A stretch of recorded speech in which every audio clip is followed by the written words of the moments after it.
Oke, bismillah. Assalamualaikum warahmatullahi wabarakatuh.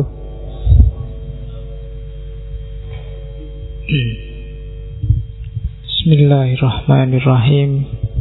Alhamdulillahirabbil alamin. Wa bihi nasta'inu ala umurid dunya waddin. Allahumma shalli wa sallim wa barik ala habibina wa syafi'ina Sayyidina wa maulana Muhammadin wa ala alihi wa ashabihi ajma'in. Amma ba'du. Bismillah, mari kita lanjutkan ngaji kita filsafat. Malam hari ini kita masuk ke para martir sesi kedua, Husain bin Mansur Al-Hallaj. Sebenarnya saya agak maju mundur mau ngangkat beliau ini. Yang tak pertimbangkan kalian audiennya. Opo yo wis ngangkat kalau tak ajari Al-Hallaj. Potonganmu wajah kayak gitu apa yo? Pantes ndak ya tak kasih Al-Hallaj. Mikirnya agak dalam sedikit. Alhamdulillah. Sebenarnya saya pengennya dikit aja, karena yang ngerti filsafat nggak boleh banyak-banyak. Ngerti apalagi filsafat tasawuf yang falsafi. Dulu di antara kesalahannya Al-Hallaj menurut para sufi itu membabar yang seharusnya rahasia kepada umum. Nah, itu jangan-jangan nanti ini kena penyakit yang sama. Nanti kalian kemana-mana nanti pakai dalil Al-Hallaj.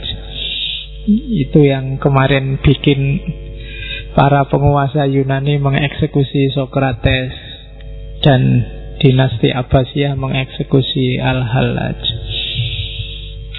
Makanya pokoknya kita jadikan bahan referensi aja ya. Karena hari ini banyak di antara kita yang mikirnya sering tidak panjang.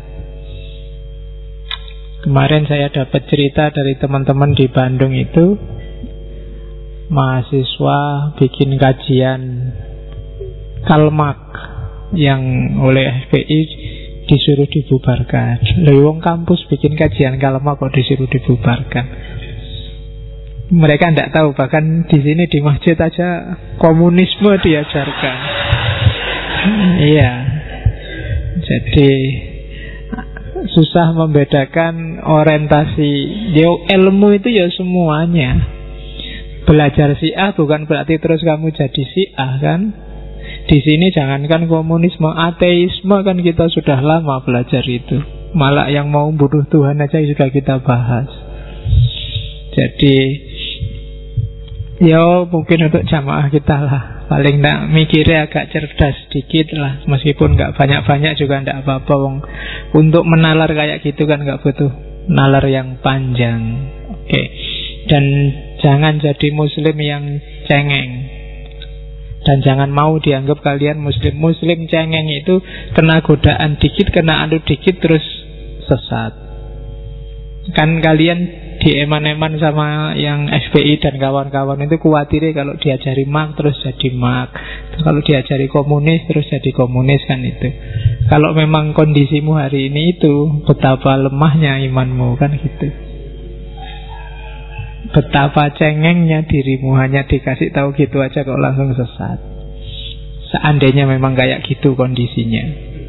Oke, jadi muslim yang tidak cengeng ya wis dikasih apa aja ya dicerna, tidak langsung ditelan sesuai kondisimu masing-masing. Nah itu yang hari ini banyak hilang di kalangan kita.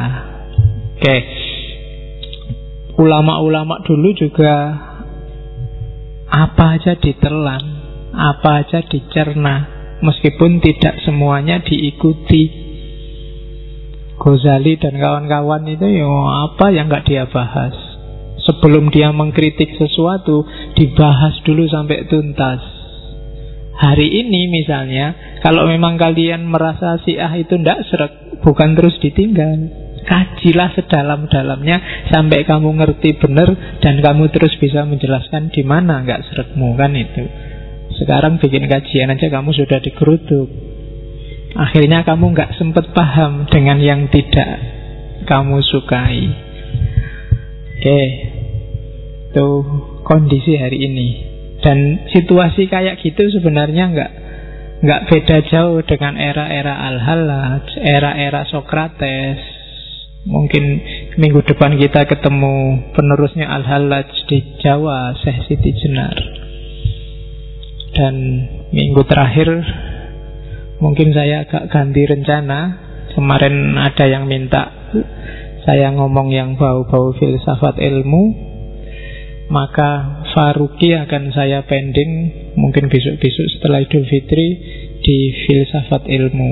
Jadi sesi terakhir para martir nanti akan tak isi dengan martir juga. Kalau Al-Hallaj dari dunia Islam, biar adil kita ambil dari dunia Kristen Romawi. Ada seorang filosof, mungkin filosof pertama perempuan, filosof neoplatonik, ahli matematika, namanya Hipatia. Bagi kalian yang sudah nonton filmnya, ada filmnya dulu tahun 2014, carilah, downloadlah, judulnya Agora. Oke, kita tengok ada apa di filosof perempuan ini yang tewas mengenaskan karena dikeroyok orang sak kota gara-gara fatwanya uskup saat itu. Oke, dan akan kita kaji di sesi terakhir para martir. Jadi ben adil ya, ada Yunaninya, ada Islamnya, dan ada Kristennya untuk kasusnya para martir. Jangan-jangan yang paling terkenal bukan Hipatia, kasus martir itu mungkin kalian kenal. Kalau di Kristen ada Thomas More. Thomas More itu yang nulis Utopia, yang itu nanti menginspirasi lahirnya negara ideal termasuk khilafah. Tapi pikiran-pikirannya masih sangat Kristen, jadi mungkin agak terlalu teologis. Ada juga mungkin Galileo yang juga mengalami siksaan gara-gara ilmunya. Cuma kalau tak ajari teorinya Galileo apa maneh? Geografi, matematika kamu tambah pening.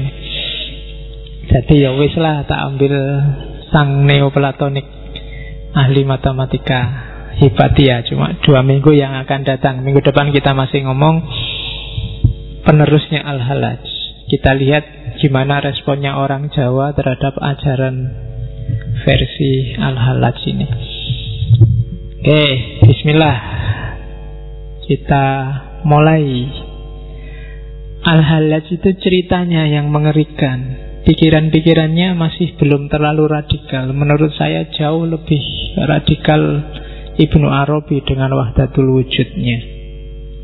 Hanya saja memang intrik dan kontroversinya jauh lebih luar biasa Al-Hallaj. Mungkin karena kisahnya yang tragis. Jadi Al-Hallaj ini Iran. Jadi kelahirannya di Tus. Kemudian Tus ini kabupatennya namanya Baido, provinsinya namanya Fars. Makanya Al-Hallaj itu juga punya namanya juga gelarnya Baidowi, karena dia berasal dari daerah namanya Baido. Provinsinya Fars. Nama aslinya Husain, nama bapaknya Mansur. Makanya putrane Pak Mansur yang namanya Husain. Ya, mulai ya kan, sederhananya kan itu. Terus Pak Mansur ini kerjaannya memintal benang. Jadi bikin kapas yang dijadiin benang. Dan itu kalau bahasa Arabnya namanya Hallaj. Jadi Al-Hallaj itu artinya sang pemintal benang. Dan Al-Hallaj juga punya kisah khusus dengan itu. Al-Hallaj juga dikenal tidak cuma Hallaj. Kalau ada yang menggelari dia Hallajul Asror. Hallajul Asror itu pemintal rahasia. Karena Al-Hallaj itu dikenal ya kayak para wali yang lain. Jadi dia bisa membaca rahasianya orang tanpa orang itu ngomong. Jadi cuma lihat kalian ini sudah bisa nebak satu-satu yang ada di pikiranmu apa, yang ada di batinmu apa. Kalau kalian bisa itu enak ya. Kalau ada orang tinggal dilihat gini, wah kamu tidak suka ya padaku. Lihat ke sana, wah kamu sedang melecehkan aku ya. Wah kamu, itu bisa baca kalau Al-Hallaj. Makanya dia digelari Hallajul Asror. Hafal Al-Quran umur 12 tahun.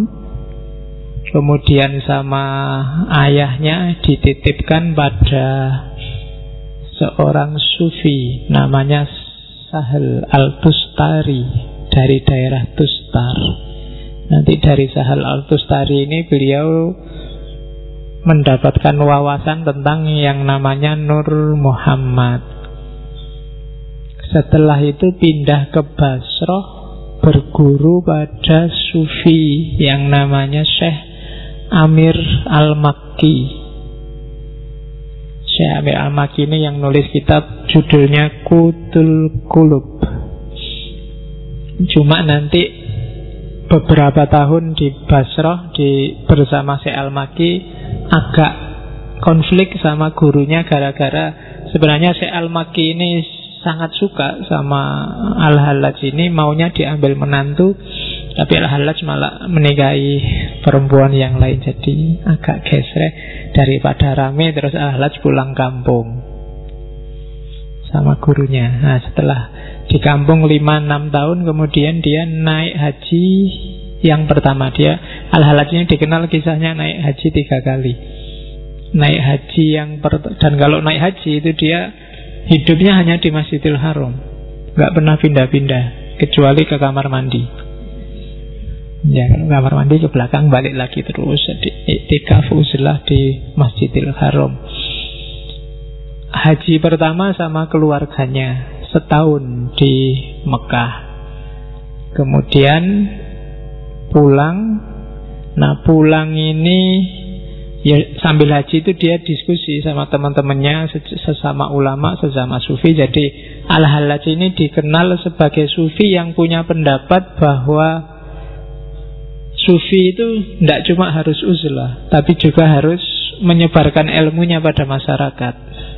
Itu yang membedakan dengan para sufi yang lain. Para sufi yang lain itu kan biasanya kalau sudah mengalami ekstase ya sudah, orang mau ikut dia, tidak ikut dia, tidak urusan.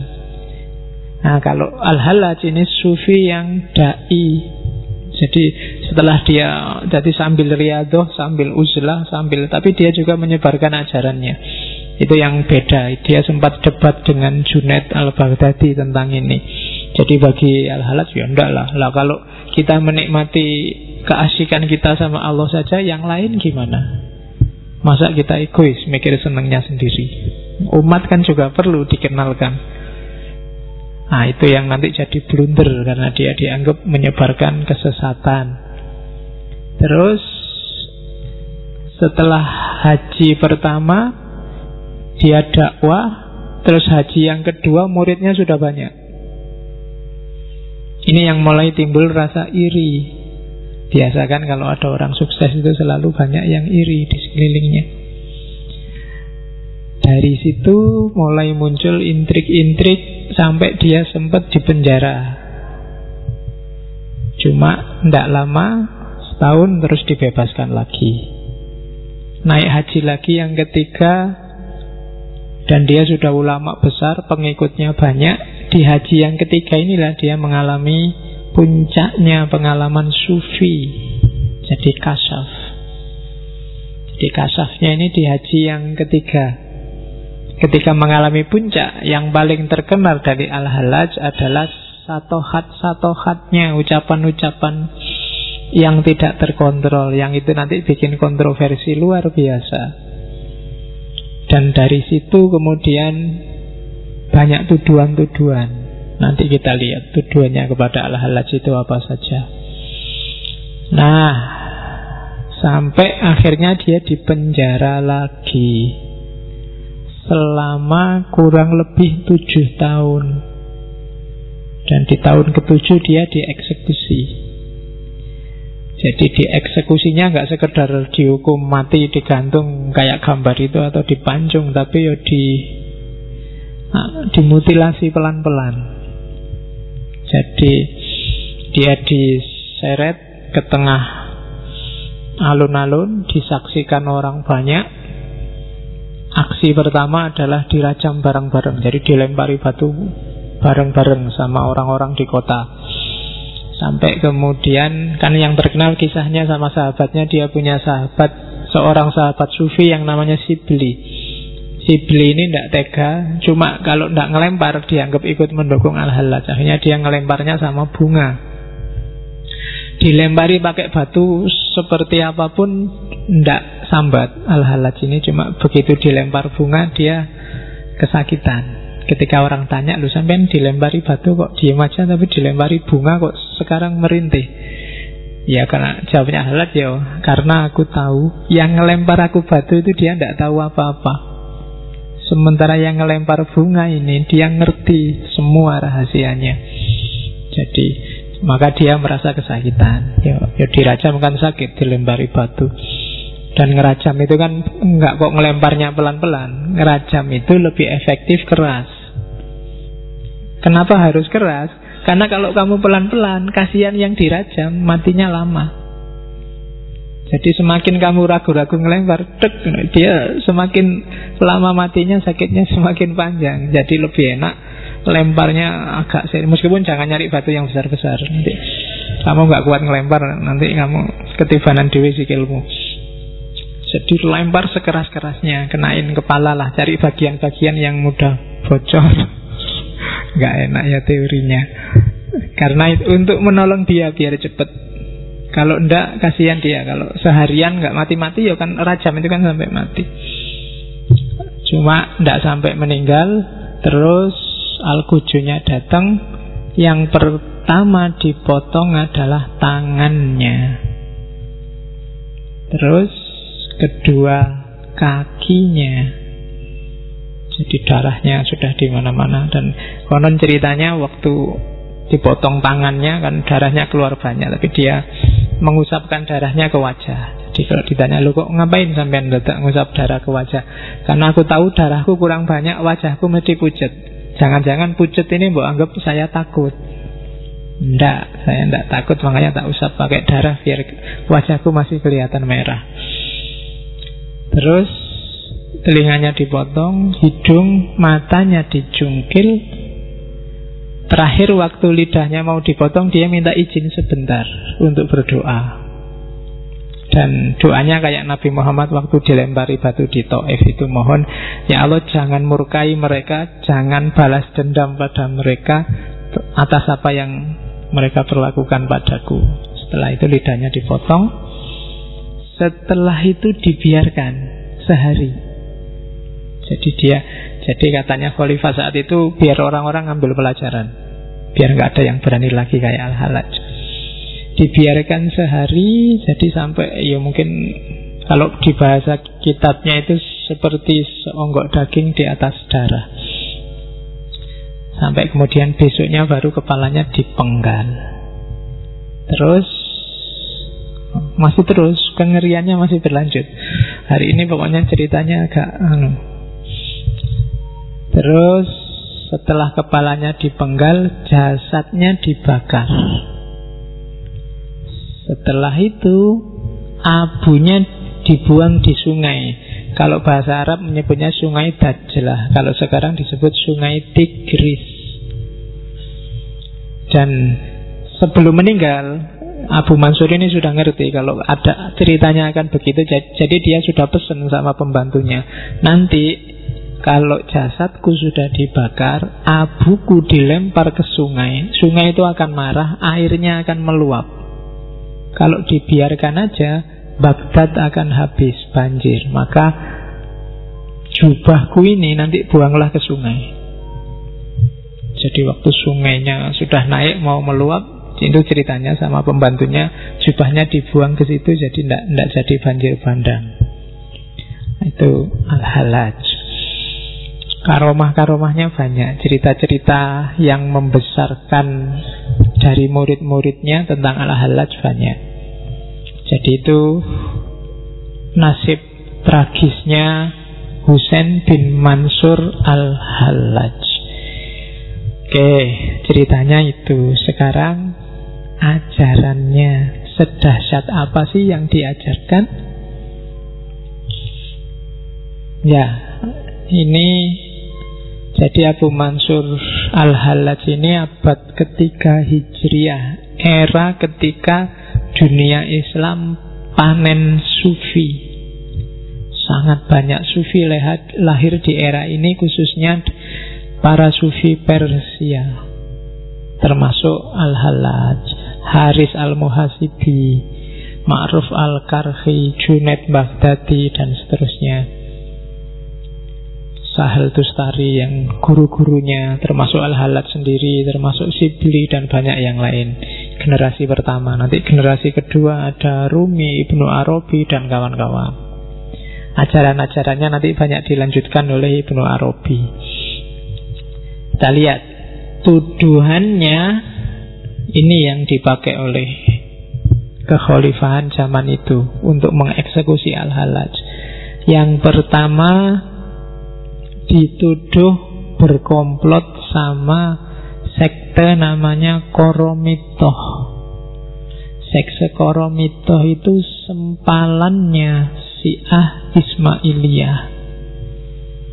Jadi ya karena Al-Hallaj ini lahir di Iran, dan kebetulan daerah tempat dia lahir itu dekat dengan wilayah munculnya sekte ini, Syiah Koromitoh. Jadi maka dia dituduh berkomplot. Meskipun Al-Hallaj sendiri ngomong, loh aku itu mas Sunni loh, meskipun Iran, meskipun Persia. Cuma orang-orang yang karena sudah terlanjur nggak setuju ya dianggap itu bohong. Paling dia diam-diam berkomplot. Koromitoh ini sekte Syiah yang semacam gerakan underground yang memberontak pada Abbasiyah. Yang kisahnya juga ngeri-ngeri. Dia sempat, jadi saat itu yang paling ngeri adalah dia menyerang semua jamaah haji yang mau pergi atau pulang dari Mekah. Kemudian sempat juga bikin rusuh di Madinah dan di Mekah, mencemari, jadi membunuhi jamaah haji, terus mayat-mayatnya dicemplungkan di sumur Zam-Zam zaman itu. Jadi itu sekte Syiah namanya Koromitoh, dan dikejar-kejar, dihabisi ya, meskipun agak susah melawan dinasti ya mesti kalah. Dan untuk menguatkan tuduhan pada Al-Hallaj, Al-Hallaj dituduh masuk sekte itu, meskipun dia sendiri terang-terangan ngomong, ya ndak, wong saya Syiah aja ndak, saya itu masih Sunni kok. Dan gurunya sendiri Junaid itu kan diakui sebagai sufi panutannya orang-orang Sunni. Yang NU kan masih ingat kan bahwa kalau ya kan tasawufnya Junaid, kalau fikihnya Syafi'i, kalau kalamnya Asy'ari. Jadi Al-Hallaj guru-guru orang Sunni semua kok. Jangankan Koromitoh, Syiah aja saya ndak. Bahkan Koromitoh ndak diakui kan oleh Syiah, termasuk jenis Syiah yang hulat, yang berlebihan. Oke, itu ngerinya dunia kita secara politik. Yang kedua, ya karena satohat-satohatnya, karena pengikutnya banyak. Dan biasa kan kalau pengikut banyak orang awam itu biasanya lahirnya kultus, mengidolakan imamnya, kiainya, ulamanya, meskipun mereka nggak minta. Dan itu dianggap membahayakan stabilitas oleh dinasti Abbasiyah saat itu. Makanya kalian hati-hati mengkultuskan orang atau kelompok itu. Kadang-kadang bukan kalian akibatnya, yang dikultuskan, yang dianggap merusak, menyesatkan. Kayak Sokrates kemarin. Makanya saya tidak usah dianggap kamu anggap, ini dulu yang ngajarin Pak Faiz, so gawat nanti diserbu FPI aku. Oke, jadi itu sebabnya yang kedua, ngerusak umat. Terus yang ketiga, satohat-satohatnya. Jadi ucapan-ucapannya waktu ekstase. Ini kan susah. Orang sedang mabuk, orang sedang seneng luar biasa atau sedih luar biasa, itu kan kadang-kadang ucapannya tidak terkontrol saking senengnya. Dan itu yang terjadi dengan para sufi. Yang itu kategorinya satohat. Satohat itu kalau jamak, kalau tunggal namanya sadhiyah. Jadi ucapan merancau. Oke, jadi itu tiga ini yang dituduhkan pada Al-Hallaj. Gara-gara ini nanti dia dieksekusi. Ya termasuk kultus-kultus muridnya. Al-Hallaj ini punya banyak cerita-cerita keramat.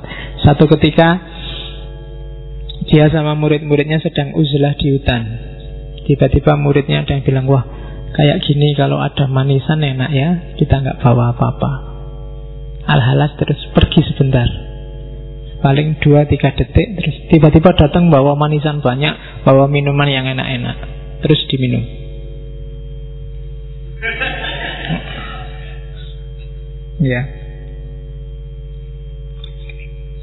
Ya, jadi satu hati.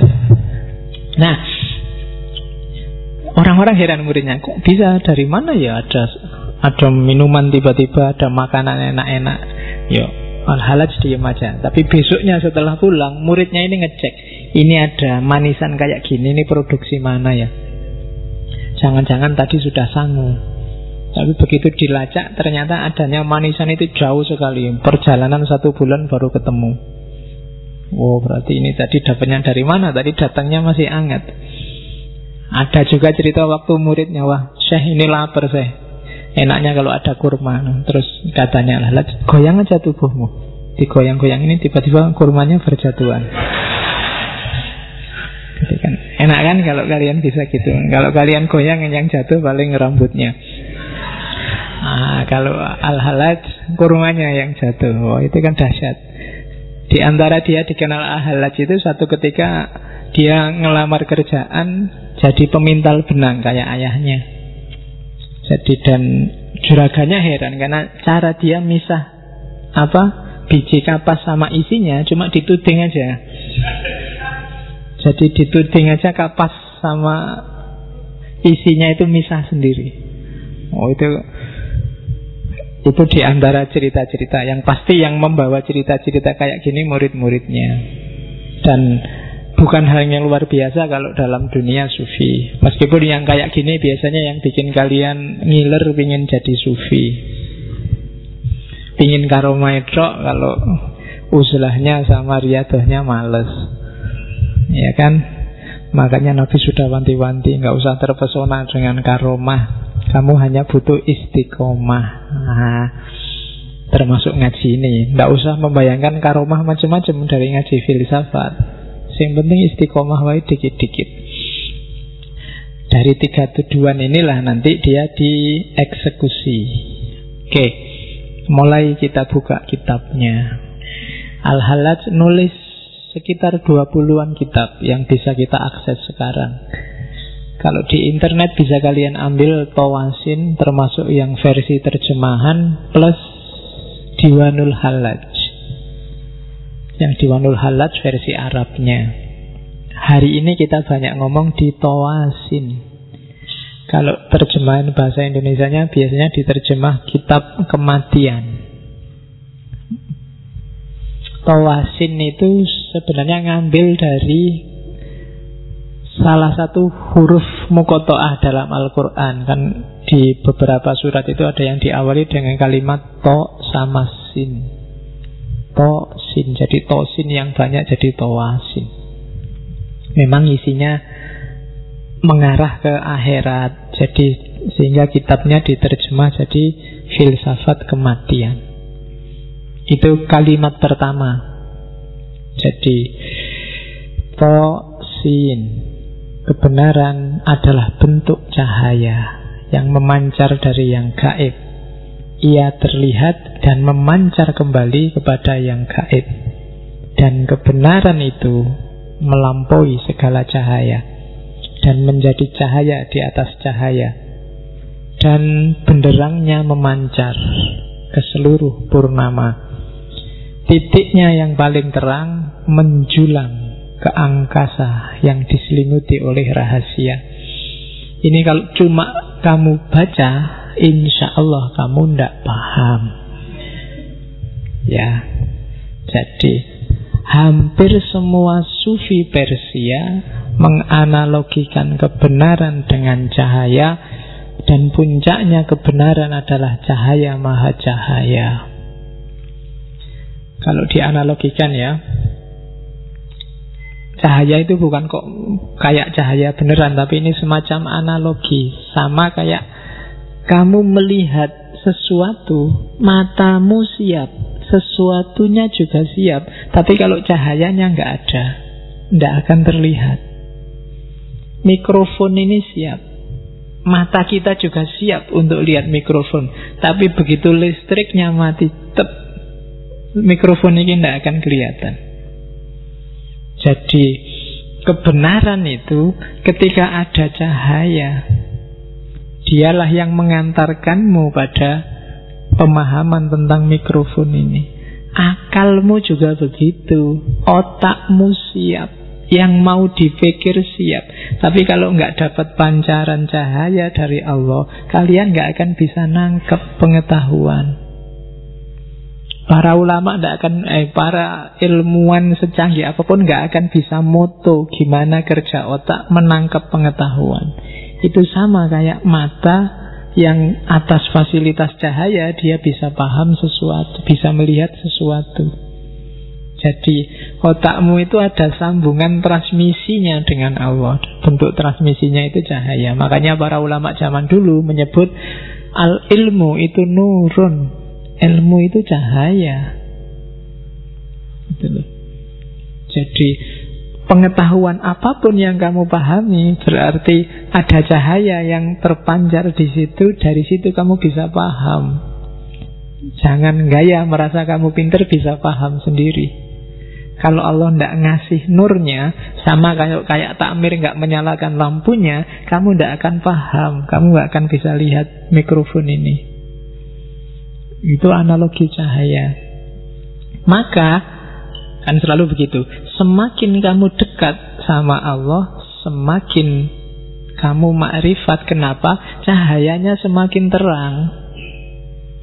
Kenapa? Allah lah sumber cahaya itu. Allah lah sumber semua pengetahuan.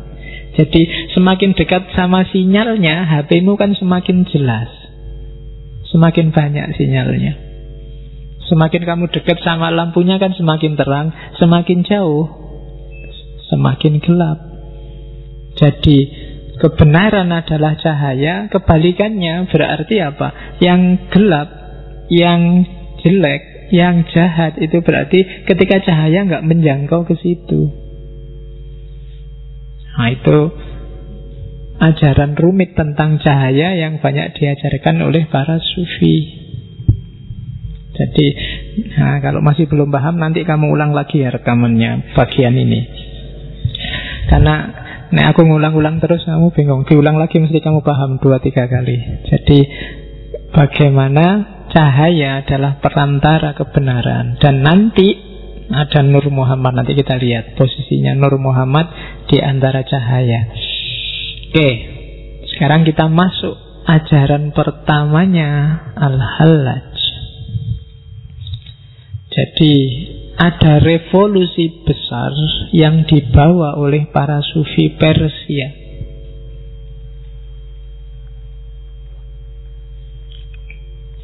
Jadi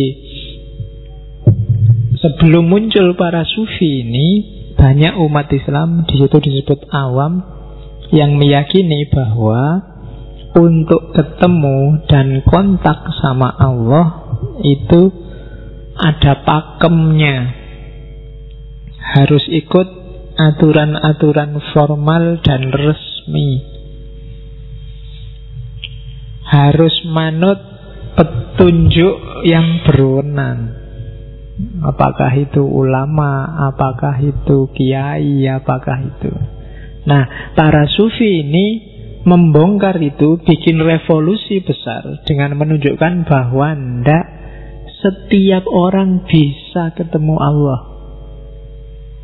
Setiap orang bisa ngobrol sama Allah. Ndak ada jarak, ndak butuh perantara. Syaratnya apa? Bersihkan egomu, bersihkan dirimu sampai kamu layak untuk Allah datang padamu. Jadi kalau dirimu bersih, Allah layak datang, Allah akan datang. Singkirkan sifat-sifat duniawi. Dengan asumsi ini terus para sufi merumuskan banyak sekali ajaran yang intinya adalah setiap kita bisa berhubungan langsung sama Allah. Tidak harus pakai banyak perantara macam-macam. Nah, ini sebenarnya kritik zaman itu pada dominasi orang-orang Arab. Jadi Persia ini awalnya adalah dinasti besar, kerajaan besar menguasai hampir 3/4 dunia. Begitu Islam datang, dia kalah. Terus apalagi sejak era Umayyah dilanjutkan sampai Abbasiyah, ada bau Arabisme yang kuat. Gubernur harus Arab, khalifah harus Arab, apa-apa harus Arab. Bahkan ulama, kiai dianggap Arab lebih afdol, yang jenggotnya lebih panjang, yang jubahnya lebih. Kan ada gambaran kayak gitu. Dianggapnya kita ini agak jauh sama Allah, yang lebih dekat sama Allah itu yang Arab. Kan ada ya, sampai hari ini kan pandangan kayak gini ada. Jadi pokoknya tidak, kita harus manut sana kiblatnya, karena Ka'bahnya ada di sana dan orang sana pasti lebih alim daripada kita. Ada kan persepsi kayak gitu. Nah, para sufi Persia ingin membongkar itu. Tidak setiap orang punya hak atas Allah. Dia bukan hak eksklusif para ulama tertentu, orang-orang tertentu. Dari situ saya bilang tadi muncul banyak sekali ajaran. Yang paling terkenal kan 3. Ittihad Abu Yazid Bustami, kemudian hululnya Al-Hallaj ini, dan yang ketiga Wahdatul Wujudnya Ibnu Arabi. Yang paling puncak terkenal dalam tradisi tasawuf falsafi. Kalau dijelaskan ringkas, ittihad itu dari bawah ke atas. Hamba yang berusaha naik sampai puncak bersatu sama Allah. Kalau hulul dari atas ke bawah, hamba yang mengosongkan dirinya sehingga Allah terus bisa masuk. Kalau wahdatul wujud, diusahakan apa enggak diusahakan, hakikatnya kita satu sama Allah. Ibnu Arabi, diputar lagi rekamannya. Nek tak jelasin lagi kamu nanti pening. Oke, jadi itu ajaran-ajaran. Jadi awalnya hulul ini, manifestasinya apa? Kalau orang sudah mengalami hulul, maka itu sebenarnya hadis di Sunni kan banyak beredar ini. Ketika seseorang sudah sangat dekat sama Allah, kalau di para sufi bahkan gak cuma dekat, jadi satu. Itu kalau dia ngomong, yang ngomong bukan dia tapi Allah. Kalau dia mendengarkan, kalau dia berbuat, semuanya bukan dia tapi Allah.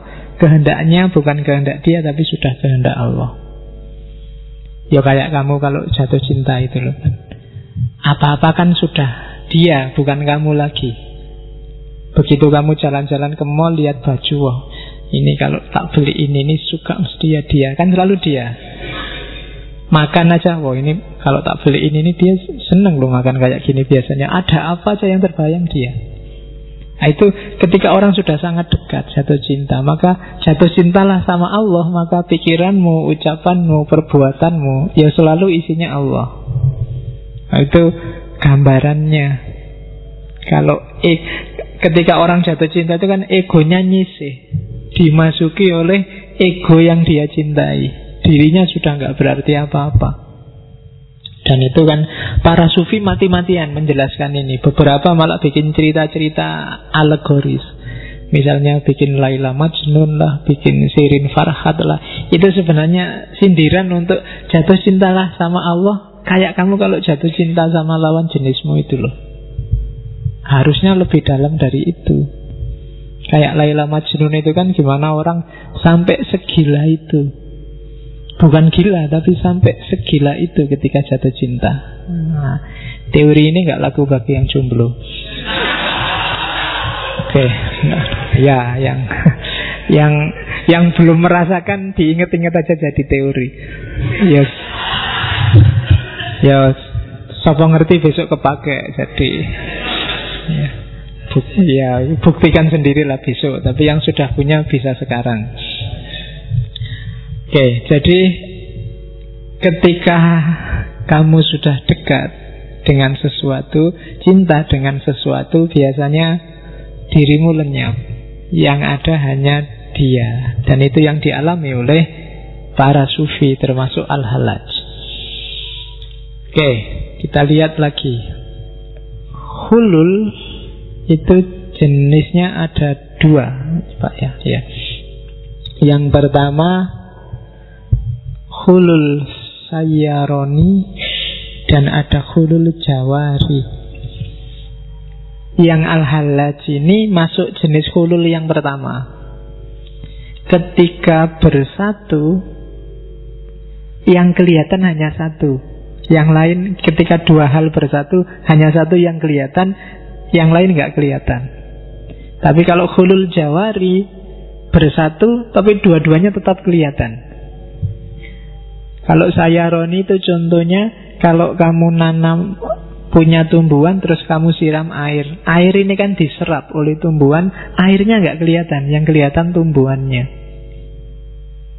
Kebalikannya kalau yang jawari, kayak air yang ditaruh di dalam gelas kayak gini, ini kan gelasnya kelihatan, airnya juga kelihatan.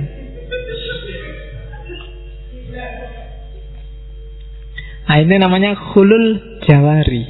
Nah, air yang tak minum tadi kan masuk ke tubuhku. Kamu nggak lihat, lihatnya cuma aku. Padahal di sini juga ada tehnya loh, kan gitu. Nah, itu namanya hulul sayyaroni. Nah, Al-Hallaj termasuk jenis yang pertama, karena ketika Allah masuk dalam dirimu, Allahnya nggak kelihatan, Al-Hallajnya yang kelihatan. Dan padahal Al-Hallajnya sudah nggak ada, yang ada hanya Allah. Itu makanya terus dia bilang Ana al-haq. Nanti kita lihat kenapa ada kalimat Ana al-haq. Jadi jenisnya hulul itu ada 2. Jadi persatuan yang melenyapkan dan persatuan yang sama-sama ada. Teori-teori cinta hari ini kebanyakan maunya hulul al-jawari. Jadi gabung sih gabung, tapi ya dua-duanya kelihatan lah. Jangan mau didominasi kan gitu.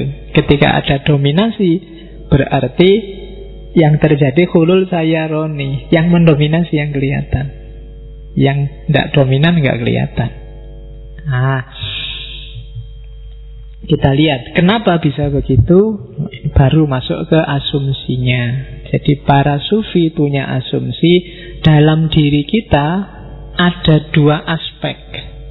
Yang pertama aspek nasud, dan yang kedua aspek lahud.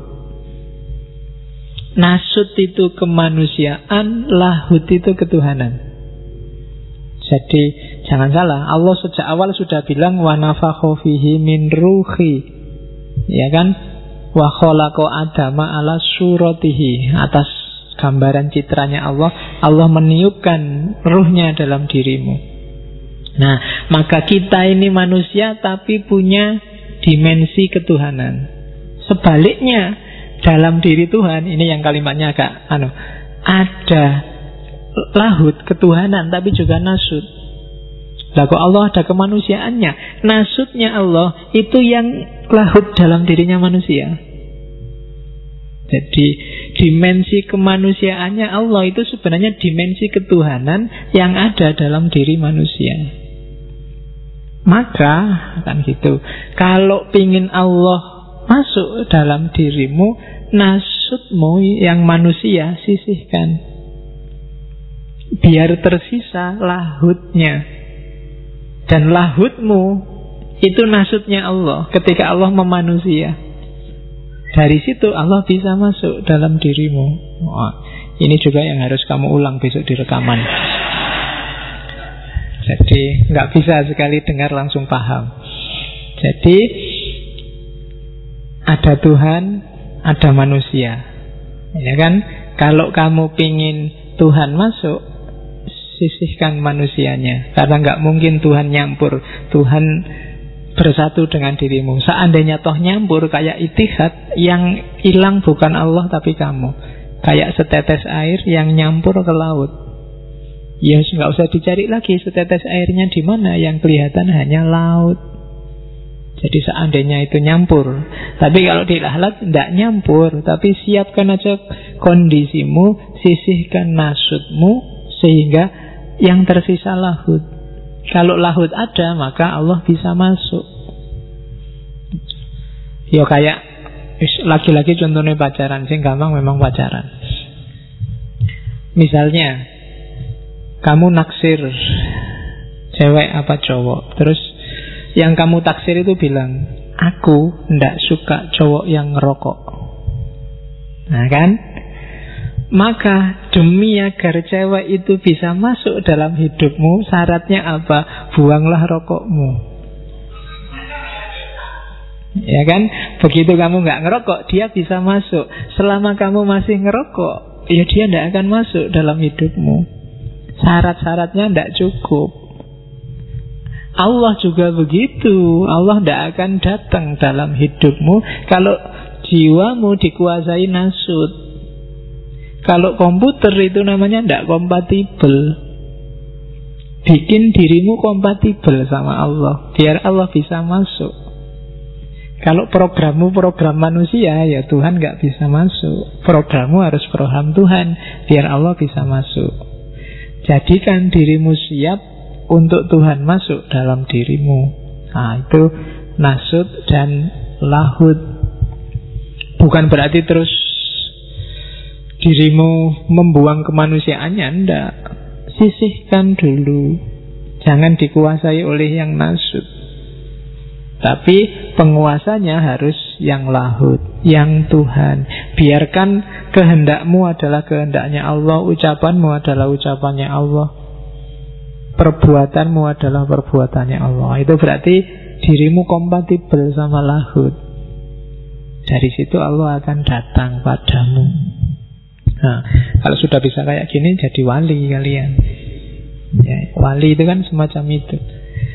Kalau di Al-Quran cirinya wali itu la khaufun alaihim walahum yahzanun.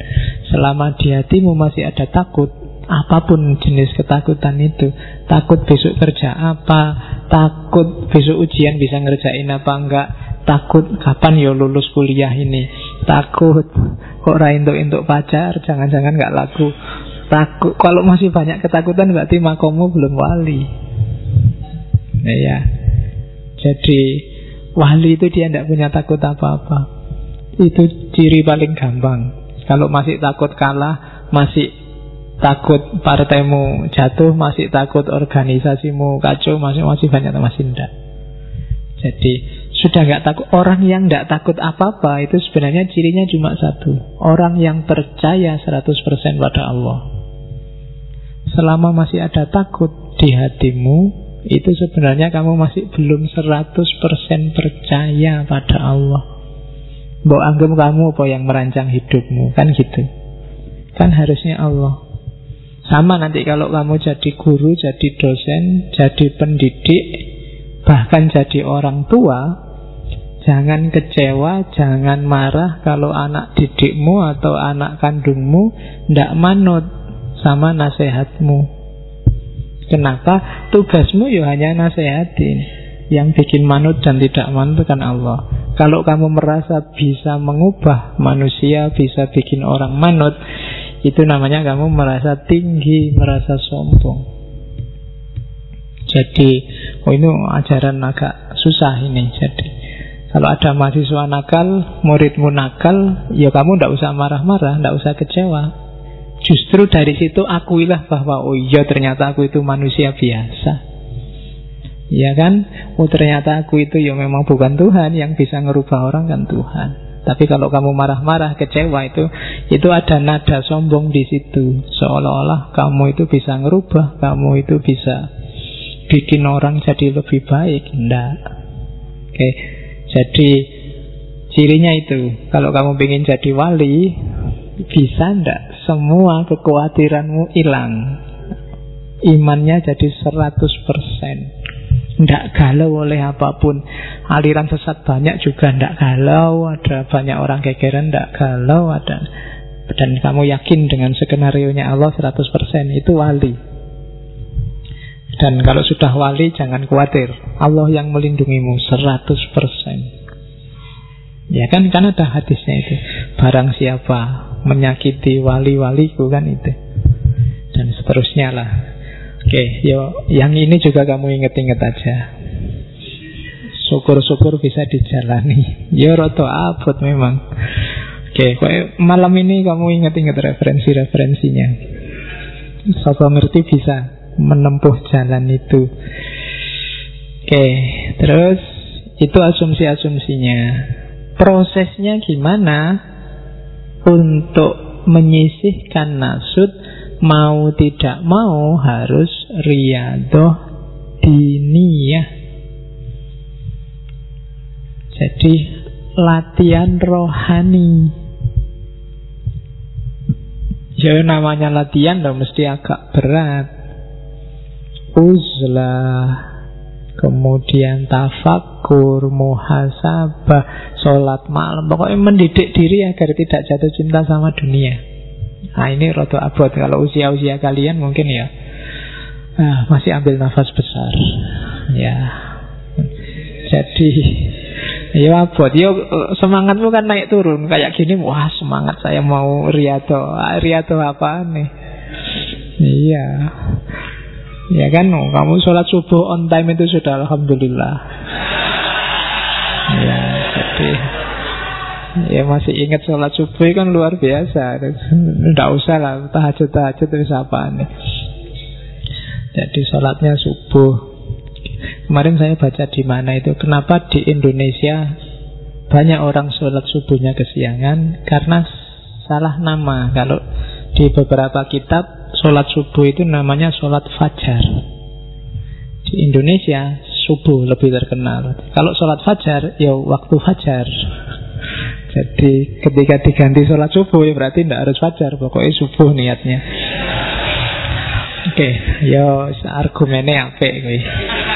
Jadi mari kita jadi besok di situ diganti ya sholat fajar gitu kan. Sholat fajar waktunya fajar berarti tidak waktu subuh. Karena namanya subuh, kadang-kadang jam 7, kadang jam saya lupa ya baca. Ada juga referensi bahwa sebenarnya sholat duha itu banyak hadisnya yang dipertanyakan. Coba dicek yang ahli hadis ya. Di beberapa referensi malah ada yang bilang sholat duha itu awalnya karena dulu Muawiyah itu sholat subuh kesiangan.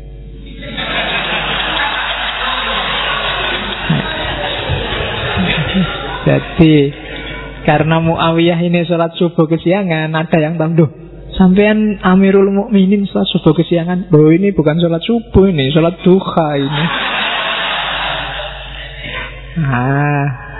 Terus dari situ lahirlah banyak hadis-hadis tentang keutamaan sholat duha. Oke, kamu cek sendiri. Yang ahli hadis, ahli sejarah. Oke, nah sampai situ ya, harap ngomong riyadhah ya. Jadi riyadhah, latihan batinmu dengan cara memberdayakan fisikmu untuk mengarah ke batin. Jadi kiblatnya harus semuanya Allah. Dunia itu boleh kamu tunggangi, tapi ngadepnya ke belakang. Mungkin kalian baca banyak buku-buku sufi, biasanya sufi-sufi humor yang tentang Nasruddin Hoja itu, simbolnya sufi itu kan naik keledai, tapi tidak ngadep ke depan, ngadep ke belakang. Keledai itu simbol dunia. Ya kita butuhlah dunia, butuh makan, butuh minum, tapi ngadepnya ke belakang. Maksudnya kiblatnya jangan kiblat dunia, kiblatnya tetap ke atas Allah. Jadi ada apa-apa ngajaklah Allah. Ngaji kayak gini ya ajaklah Allah ke sini. Kalau kamu sedang pacaran, ajaklah Allah pacaran. Biar pacarannya Islami. Loh iya kan? Loh, kalau kamu pacaran ngajak Allah kan enggak enak ada Allah ini kan gitu. Ya kan? Mau pegang tangan juga enggak enak. Kalau iblis yang datang kan kalau dua orang, yang ketiga setan kan. Kalau setan kamu malah nekat, malah setan aja kok. Ya, kadang-kadang yang ketiga setan itu setannya malah nganggur, belum diapa-apain kamu sudah kreatif. Ya, jadi paling setannya wah ndak enak jadi obat nyamuk jangan. Iya, kamu belum digodain kamu sudah kreatif sendiri. Jadi, oke. Maka, iya. Jadi kalau ada yang bilang hati-hati loh, jangan berduaan, yang ketiga setan, ndak ngefek. Ada setan, nggak ada setan, sudah kamu jadi setan dewe. Oke, nah riyadhah diniyah itu latihlah dirimu biar tidak nek basa Jawane dulu kiai-kiai bilangnya kepencut, terpesona, jatuh cinta dengan dunia di level apapun. Bukan berarti kamu tidak butuh dunia, butuh, tapi dia rankingnya bawah, tidak penting. Punya uang banyak syukur, tidak punya uang tidak apa-apa. Punya pacar cakep syukur, tidak punya pacar ya cari. Loh ya, ya kan harus nikah makanya nyari pacar. Nggak apa-apa, nggak pakai galau, biasa aja. Yang jomblo santai, yang punya pacar juga santai. Dunia. Nah, jadi nggak jatuh cinta meskipun butuh. Kesini dikasih minum ya syukur, nggak dikasih minum ya minta. Ya minta, nggak dikasih baru nggak apa-apa nggak dikasih. Oke, jadi itu riyadhah. Begitu kamu tidak lagi terpesona, tidak lagi jatuh cinta oleh dunia, maka jiwamu mulai kompatibel sama Allah. Tapi kalau dunia masih bikin kamu sibuk, cirinya yang gampang tadi, kamu masih banyak ketakutan-ketakutan, kekhawatiran-kekhawatiran, yo agak susah Allah masuk. Ya mungkin kalau Allah itu sudah Pentium 4, mungkin dirimu masih Pentium lama itu yang berapa itu. Jadi nggak masuk. Programnya Allah terlalu tinggi. Maka riyadhah, latihan.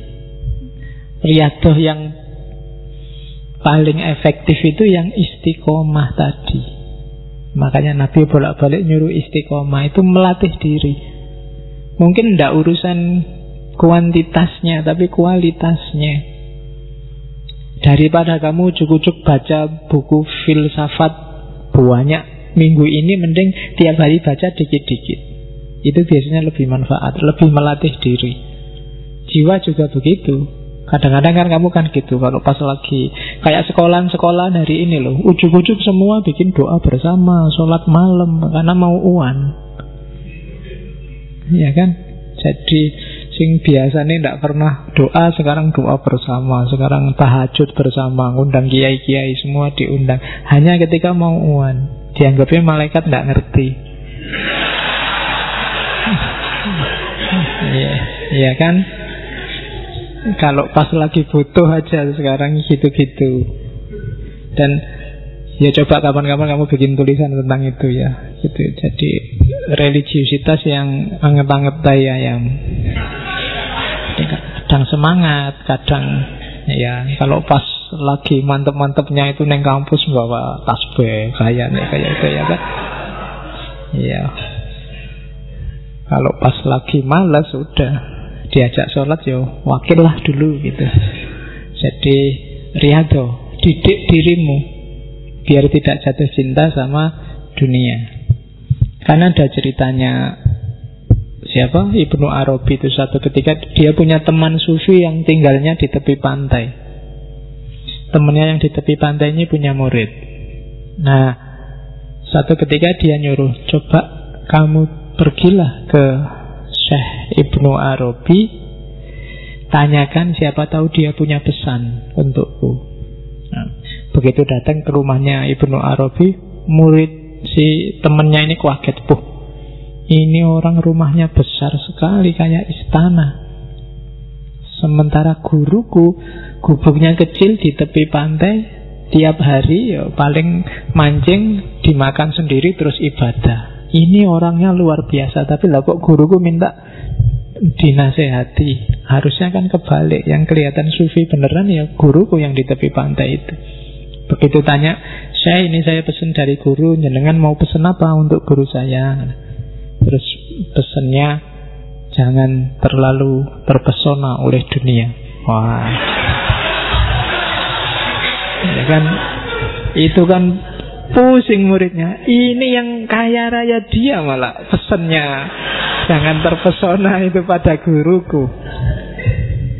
Oke, begitu dia pulang cerita ke gurunya, pesennya itu saya. Gurunya ini langsung nangis. Wah, lah kok jenengan nangis, kenapa? Berarti ya, jadi dia ngaku bahwa selama ini saya itu makan itu hanya dari mancing sendiri, kadang hanya duri-durinya yang tak makan. Tapi sambil makan, aku sambil mikir, ini kalau nggak cuma durinya, ada dagingnya mestinya enak. Kalau nggak cuma ikan, ada daging yang lain mestinya enak. Jadi sambil mikir itu. Sementara Syekh Ibnu Arabi itu, meskipun rumahnya kaya luar biasa, tidak pernah sedikit pun dia mikir tentang hartanya. Mau habis saat ini juga tidak apa-apa, mau tidak punya apa-apa juga nggak masalah. Jadi itu yang bikin gurunya terus sadar. Jadi sufi tidak sufi itu tidak tergantung kekayaan, tapi bagaimana batinmu tidak jatuh cinta pada dunia. Cirinya tadi, nggak ada hal dunia apapun yang bikin kamu takut dan gelisah. Yang bikin kamu takut dan gelisah cuma satu, kalau kamu merasa jauh sama Allah. Oke. Jadi itu proses riyadhah diniyah. Biasanya kalau para sufi latihannya ada makomatnya, ada step-stepnya. Dan hulul ini termasuk makom-makom puncak. Kalau di Ghazali puncaknya ma'rifat, pemahaman puncak tentang Allah. Kemarin kita sudah bahas Ghazali di filsafat kebahagiaan. Karena begitu orang sudah mencapai makrifat, dunia nggak akan bisa nipu dia lagi. Ketika dunia nggak nipu dia, otomatis dia bahagia. Semua sumbermu gelisah selama ini kan selalu tentang dunia. Begitu dunia nggak merisaukanmu, kamu lebih cepat bahagianya. Nah, maka perlu riyadhah diniyah, mujahadah. Oke, terus ini syair-syairnya yang terkenal dari Al-Halaj yang ngomong tentang khulul. Jadi Tawasin juga. Jadi ra'aitu rabbi bi aini qalbi fakultu man anta qala anta falaisa lil aina minka aina walaisa aina bihaisu anta. Wah, ya ben koyo ngaji tenanan ana Arabe. Ya. Jadi ra'aitu rabbi, aku melihat Tuhanku bi aini qalbi, dengan mata batinku. Terus aku ketemu Tuhan. Fakultu man anta, loh siapa kamu? Jadi dia jawab kola anta, loh aku yuk kamu. Itu kan. Terus nambah lagi falaisa lil aina minka aina, tidak ada di mana engkau di mana. Itu maksudnya engkau tidak di mana-mana.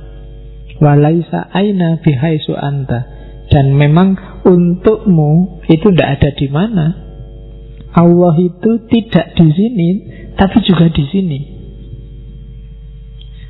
Ini yang salah pernyataannya. Kenapa? Karena walaisa aina bihaisu anta, Allah itu nggak ada di mananya.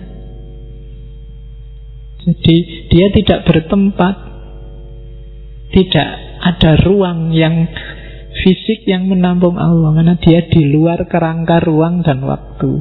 Jadi kalau ada orang tanya Allah itu di mana, yang salah pertanyaannya. Karena kamu tunjuk kemanapun, di situ ya Allah, dan di situ juga bukan Allah. Kalau kamu ngomong di kedalaman batinku, terus di sini kok ya enggak ada. Ya kan, di langit lapis 7. Langit lapis 7 itu yang mana? Masuk planet Merkurius atau planet Pluto kan tidak ada. Jadi memang bukan aina, nggak ada di mananya. Jadi ra'aitu rabbi bi aini qalbi. Jadi aku melihat Allah itu tidak dengan mata ini. Untuk di mana itu kan pakai mata ini. Tapi pakai mata batin. Mata batin itu nggak ada di mananya loh. Pacarmu ada di luar negeri, bisa hadir di sini. Sudah mati, sudah nggak ada fisiknya pun dia bisa hadir tiap hari di sini. Itu nggak ada ainanya, sudah nggak ada di mananya. Dia sudah di mana-mana. Kamu melihat kemana pun ada dia. Meskipun hakikatnya dia nggak ada di mana-mana. Oh itu abot nih. Nanti diulang lagi ya rekamannya. Iya, bolak-balik gitu harus kamu ulang. Nanti ini kalau nggak diulang bahaya kamu. Tiba-tiba ceramah kayak gini jamaahnya sumpek. Oke ya, pokoknya ini nggak usah dipakai khutbah Jumat. Ya, jangan khutbah Jumat hari ini temanya hulul itu mas. Saya ingat dulu dosen baru ngajar mahasiswa baru, mata kuliahnya akhlak tasawuf. Pokoknya yang ngajar gini-gini lah, ada teori-teori tasawuf. Nah, pas ujian soalnya tulis apa yang dimaksud hulul. Nah, karena mahasiswanya mungkin nggak pernah masuk, nggak pernah belajar, dianggapnya soalnya salah ketik.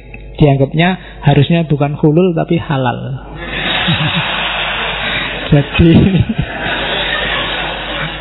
jawabannya hulul adalah sesuatu yang boleh dimakan. Jadi ya wis ora apa-apa. Jadi soalnya dianggap salah ketik ya wis, ndak apa-apa lah.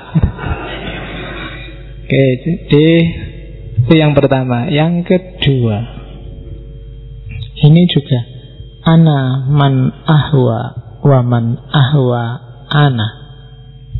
Nahnu ruhani halalna badnan.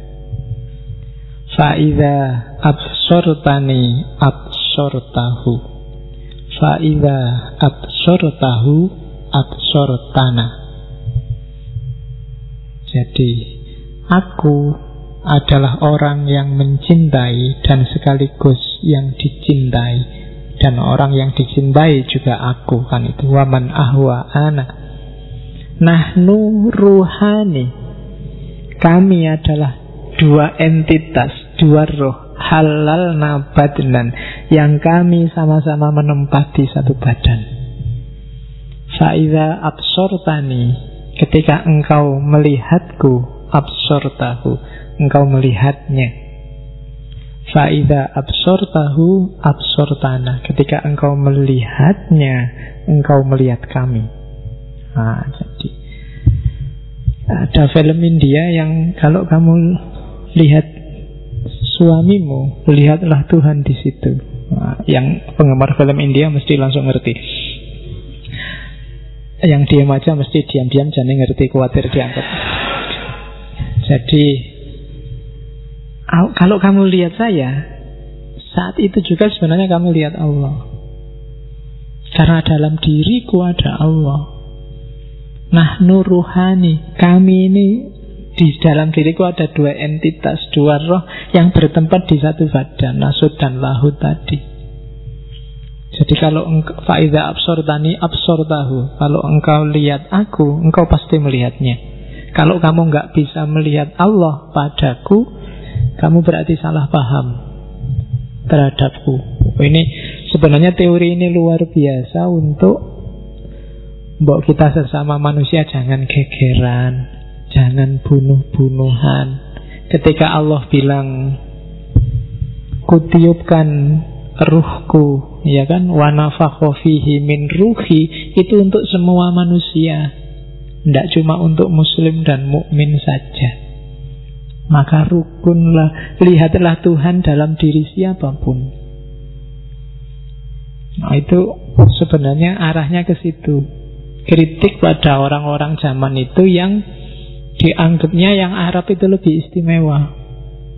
Tidak, sama aja. Yang Persia juga, yang Arab juga, semuanya dalam dirinya ada Allah di situ.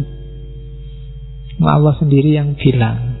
Nah, jadi ini maunya para sufi. Maka bagi banyak ilmuwan, ajaran Islam yang paling mudah diterima bagi yang non-muslim di luar Islam itu level sufinya. Kemana-mana bisa masuk.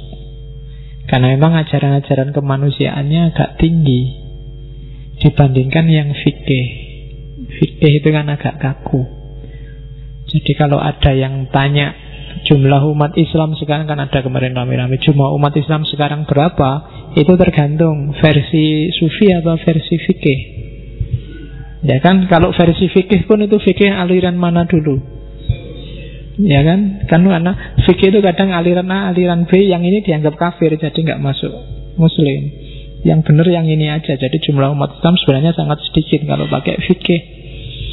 Kalau pakai tasawuf bisa jadi semua di dunia ini sebenarnya ya Islam, muslim kabeh, sedulure kabeh, padha-padha menungsane, kan gitu. Sama-sama dalam diri mereka masing-masing ada Allah. Yang membedakan apa? Gradasi cahayanya. Bukan urusan formalisme ibadahnya. Sejauh mana jiwanya terang, sejauh mana dia dekat dengan nanti yang namanya Nur Muhammad. Kita lihat lagi.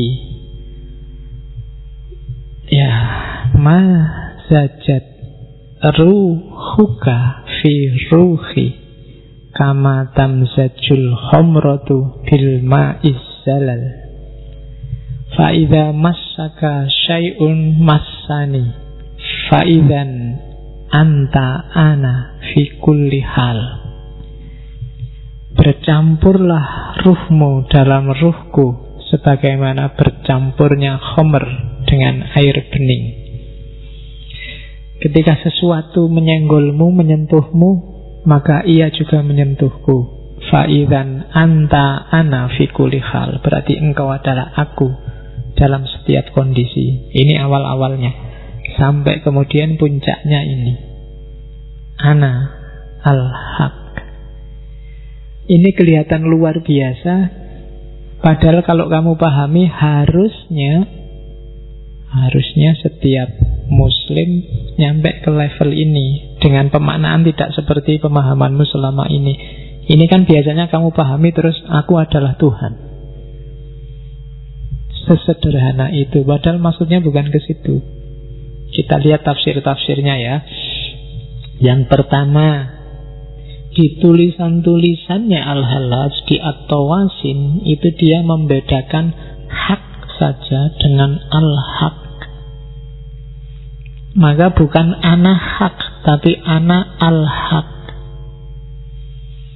Jadi kalau al-haq itu sama kayak lahut yang ada dalam diri manusia tadi. Itu kayak kalau itu kebenaran kecil. Makanya di situ di narasinya tak tulis pakai huruf kecil biar kamu nggak salah paham. Jadi kalau al-haq itu manifestasi dari kebenaran besar dalam kebenaran kecil yang kontekstual. Arahnya nanti ya itu kebenaran juga sih, ya itu Tuhan juga sih, tapi dia Tuhan kecil dalam tanda petik. Manifestasinya Tuhan dalam dunia ini. Jadi dia bukan Tuhan yang sejati. Jadi al-haq itu nanti akan menuju pada hak. Sama lahutiyahmu, aspek ketuhananmu, sebenarnya dia merindukan lahut yang sejati, Tuhan yang sejati. Hanya saja sering terhalang oleh nasud, oleh kemanusiaan. Maka buang kemanusiaanmu, maka lahutmu akan cepat ketemu dengan Tuhan besarnya. Nah, jadi hak dan al-haq beda. Maka Al-Hallaj ngomong al-haq, bukan ana-haq. Jadi al-haq itu tajallinya, manifestasinya, bukan Tuhannya itu sendiri. Terus Ana al-haq, kalau bagi al-halat, ya ini la ilaha illallah itu. La ilaha illallah itu satu-satunya yang layak Tuhan hanya Allah. Bahkan aku pun tidak ada. Jadi yang disebut aku ini sebenarnya tidak eksis. Jadi utuhnya la ilaha illallah kalau hanya satu ana, yaitu Allah. Bahkan ana yang ini, yang ego ini, tidak, dia juga hanya menghalangi. Jadi Allah lah yang absolut, kita yang relatif. Kan itu kalau pakai teorinya Ibnu Sina kemarin. Allah yang wajibul wujud, kita hanya mungkinul wujud. Kita hanya mungkin ada. Ada kita tergantung Allah. Kita yang sejati itu berarti apa? Ya Allah, wong Allah kan yang bikin kita ada. Jadi kita itu tidak ada yang sejati hanya Allah. Maka kebenaran yang paling esensi, satu-satunya yang ada hanya Allah. Ana yang manapun itu hakikatnya nggak ada. Satu-satunya ana yang ada hanya ananya Allah. Wah, ini jeruna kian. Jadi kamu sebenarnya nggak ada. Kamu ada karena Allah mengizinkan kamu ada. Kalau Allah nggak mengizinkan ada. Kamu dulu nggak ada, terus dibikin Allah ada, terus besok nggak akan ada lagi. Dari ada, dari tidak ada, jadi ada, terus nggak ada lagi. Sebenarnya keadaan ini dari mananya? Dari Allah. Itu yang jadi dalilnya al-halaj. Jadi Allah itu meletakkan dalam tanahnya Adam itu ruhnya, citranya. Wa khalaqa Adama ala suratihi. Nah, ketika citra ini diambil, Adam tidak ada lagi sudah. Ketika ruhnya ini diambil, Adam tidak ada lagi. Kemana kembalinya ruh? Ya ke asalnya, ke Allah lagi. Nah, jadi ketika Allah akhirnya apa? Kalau Allah hadir dalam dirimu, itu berarti yang mungkin ketemu yang wajib. Ya mungkin pasti lenyap, tidak mungkin ada.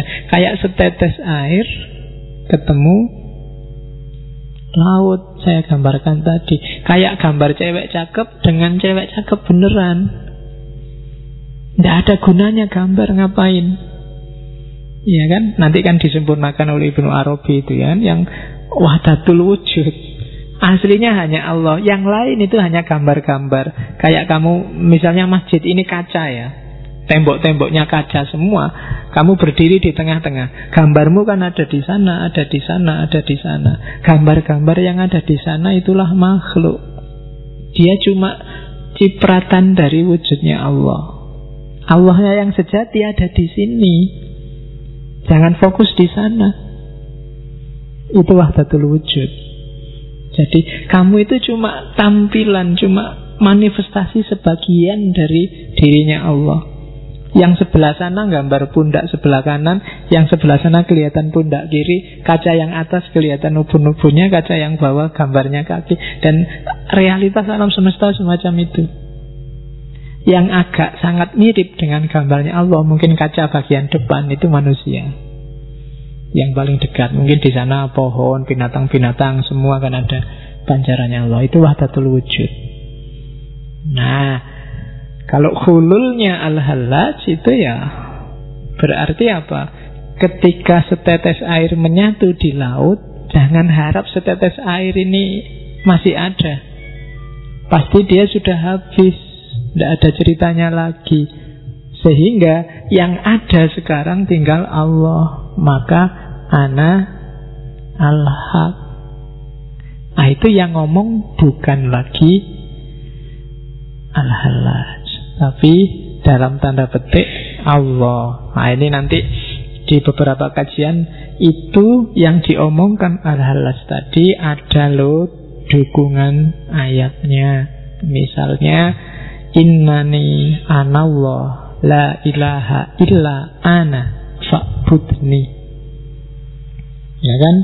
Ternyata Allah sendiri sudah bilang, sesungguhnya analah yang Allah. Kalau ada anallah, maka tidak ada gunanya lagi ana Faiz, ana kamu, ana Masjid Sudirman, ana Takmir, nggak penting.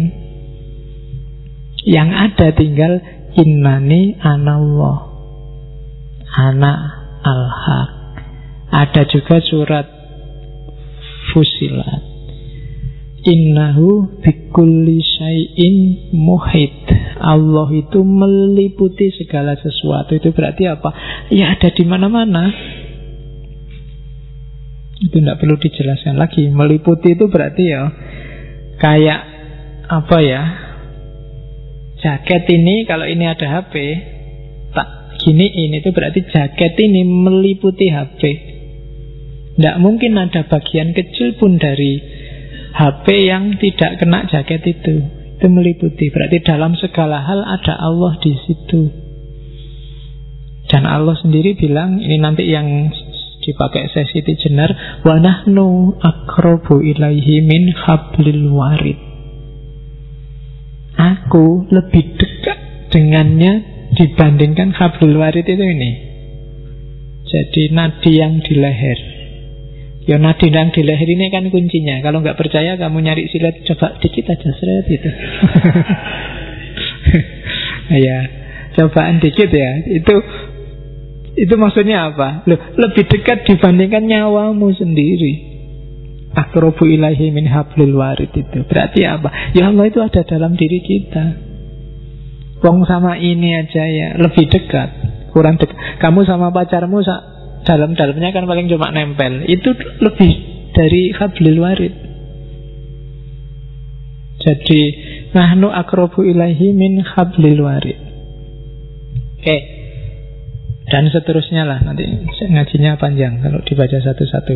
Termasuk yang terakhir itu wa ma romaita id romaita walakinnallaha roma. Kalau kamu melempar, bukan kamu yang melempar, tapi Allah yang melempar. Kalau kamu minum,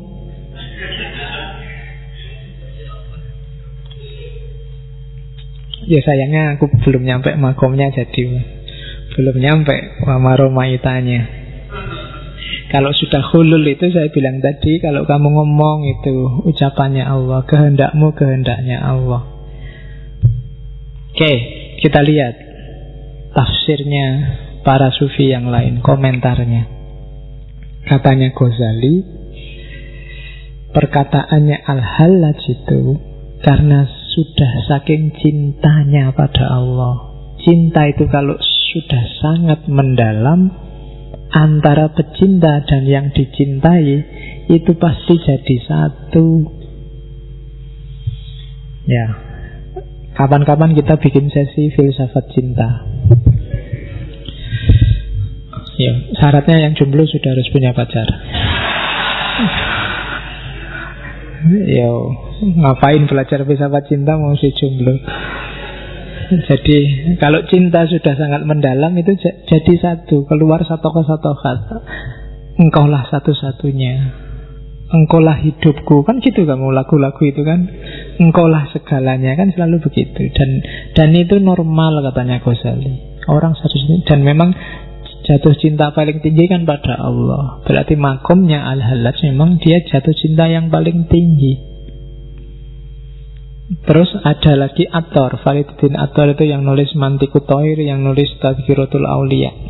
Katanya Athar, orang Islam ini kok aneh ya. Wong ada manusia jelas sufi, makomnya puncak, bilang anak al-haq kok dianggap salah. Sementara Al-Quran itu kan ada ketika Nabi Musa nyari Allah, terus ada naik ke atas gunung, ada semak-semak kebakar yang bilang akulah Allah. Maka komentarnya Athar, saya heran kita bisa menerima ada semak belukar terbakar yang bilang aku Allah, dan terus kita percaya, wong di Quran bilang gitu memang. Tapi ucapannya Al-Hallaj yang wali kok tidak kita terima.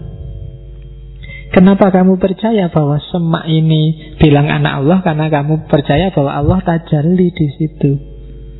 Lawong pada semak-semak aja bisa, apalagi pada manusia. Itu maunya Athar. Jadi sangat mungkin, nggak masalah.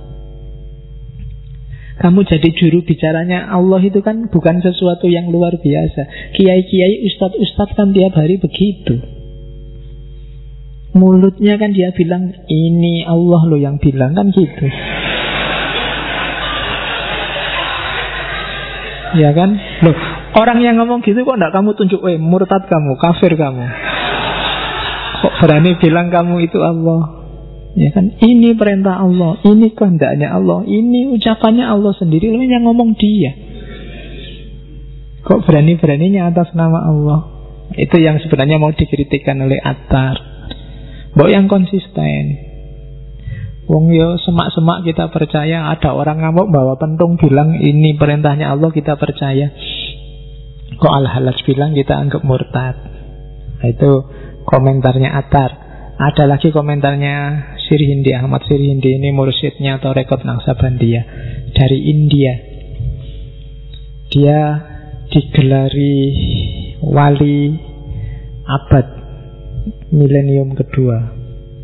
Dia lahir, saya lupa, sekitar tahun 500-an. Menjelajahi banyak sekali tarekat, meskipun jatuhnya terakhir di Naqsabandiyah. Katanya Ahmad Sirhindi, maksudnya Al-Hallaj itu bukan akulah Allah atau akulah kebenaran. Maksudnya bukan pada ananya. Maksudnya apa? Maksudnya aku tiada, hanya Allah lah yang ada satu-satunya. Orang jadi marah karena lihat ananya. Perhatikan bukan ananya, tapi al-haqnya.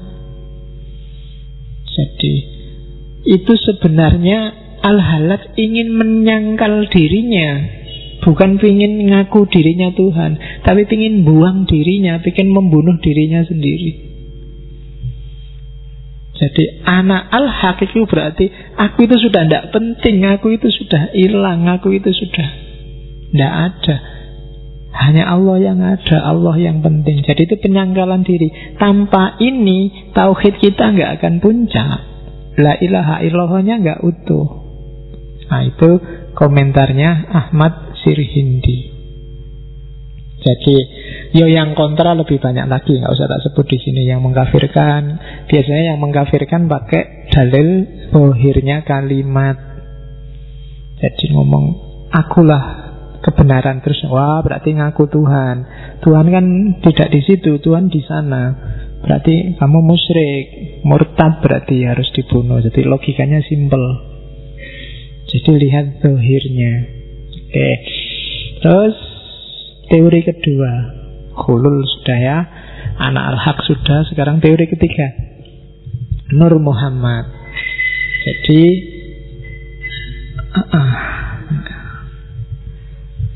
tidak apa-apa itu. Di situ ada Allah mengingatkan biar kamu nggak ngantuk. Karena ini kalau sambil ngantuk bisa gawat. Karena ada cerita kalau wayang itu waktunya ajaran paling penting kok ngantuk, ilmunya setengah. Begitu setengah waktunya perang kalah. Kayak ceritanya anaknya Abhimanyu kan gitu. Anaknya Arjuna itu kan namanya Abhimanyu. Bapaknya ngajari teori perang waktu dia dalam kandungan. Jadi diajari teori perang kok dilalah dapat separuh, ibunya ketiduran. Nah, begitu lahir dia ngerti segala teori perang cuma setengah. Jadi terakhir waktu ada strategi apa, pokoknya dia bilang saya bisa masuk tapi tidak bisa keluar. Akhirnya kan dia tewas di keroyok Kurawa yang banyak itu karena mendengarkannya cuma setengah. Jadi kamu tidak boleh ngantuk. Kalau filosof barat boleh ngantuk, kalau ini tidak boleh. Kalau setengah kalau setengah gawat, nanti kamu ceritanya setengah. Jadi Nur Muhammad itu, ini kalau bahasa lainnya namanya Muhammad yang spiritual. Makhluk pertama yang melimpah dari Allah. Ya disebutnya Muhammad oleh para wali, cahaya Muhammad. Dan inilah sumber segala pengetahuan, sumber segala makrifat, sumbernya cahaya yang melimpah. Dalam diri setiap makhluk ada kandungan nurnya masing-masing. Semakin dia jauh dari pusatnya cahaya, ya semakin redup sinarnya. Jadi sinar ini namanya Nur Muhammad. Cahaya ini diwarisi para nabi, dibawa para wali, dilanjutkan para ulama. Dalam dirimu juga ada, cuma intensitasnya mungkin tidak besar. Ya besarkan sendiri. Dengan cara apa? Mendekati cahaya. Bahkan kalau kamu bisa bersatu dengan Nur Muhammad, disitulah kamu mengalami hulul. Karena tidak mungkin kamu mencapai Nur Muhammad kalau masih terkungkung oleh nasud, sifat kemanusiaan. Jadi cahaya yang tadi Allah bilang wa nafakha fihi min ruhi dalam dirimu, wujudnya apa? Nur Muhammad. Yang inilah nanti ketika dia hidup, dia kompatibel sama Allah sehingga Allah bisa masuk ketika dia hidup dalam dirimu. Nah, jadi ini yang dibawa oleh para nabi. Para nabi nurnya pasti besar, diwaris-wariskan terus dari para nabi terakhir Nabi Muhammad. Nah, Nur Muhammad ini sifatnya sangat spiritual. Oleh karena itu katanya Ibnu Arabi, manifestasi dari Nur Muhammad sebenarnya yang lebih sempurna ada pada Nabi Isa. Jadi Nabi Isa itu cara hidupnya kan sufi 100%. Jadi kemarin diulang lagi ya waktu ke sesinya Isa. Jadi dia mulai gaya hidup, ajaran, sampai macam-macam pernik-pernik hidupnya itu kan sufi.